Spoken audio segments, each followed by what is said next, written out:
In Tennessee, a Knoxville cop lied about his reason for arresting a black college student.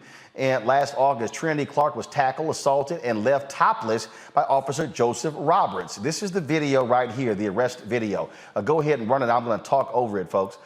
Trinity Clark was charged with 6 criminal charges, including a felony charge of evading arrest. After reviewing the evidence, a judge dismissed all of the charges. Judge Tony Stansberry called the incident disturbing. The former officer, Joseph Roberts, faces criminal charges in an unrelated case where he's accused of lying about starting a high-speed chase that ended in a crash, injuring 3 people.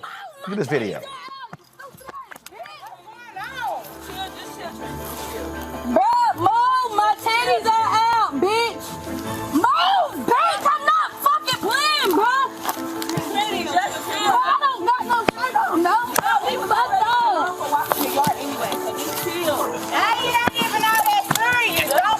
Exposing her breast, she was yelling to cover up, and again, this cop straight up lied, and the judge blasted. We welcome you to the launch of the Mass Poor People's Low Wage Assembly and Moral March on Washington, D.C., June 18, 2022. We are a new, unsettling force, and we are powerful.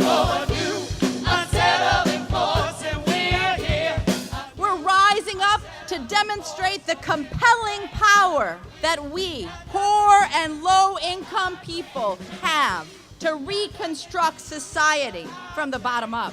And we need to do it with the loudest voices possible, the biggest actions possible. Because we know that there is no scarcity in this land. The only scarcity is the moral will to do what's right. Hold on, just a little while longer. We are those with sub-minimum wage jobs who can't afford sky-high rent. People with disabilities are the fastest growing minority group. It's crazy to me that in 2021, it's still legal for workplaces to pay a sub-minimum wage to people with disabilities. There are still so much trial and tribulations that we go through as Indigenous people. We can't get a decent wage to sustain ourselves, nor can we get adequate housing. Veterans across this nation say enough is enough. We can't pat essential workers on the back on one day and then cut their health care the next day.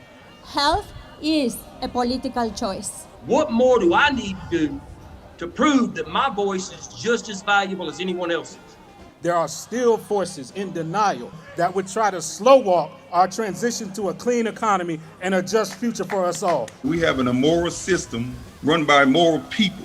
But together we walk and we fight. It's time for a change! Reconstruyamos esta gran nación! See, we are people of resilience. As we fight these interlocking injustices together, when we work together, mobilize together, and rise together, we become a voice for the voiceless, and we become an agent of change in a time where great change is needed.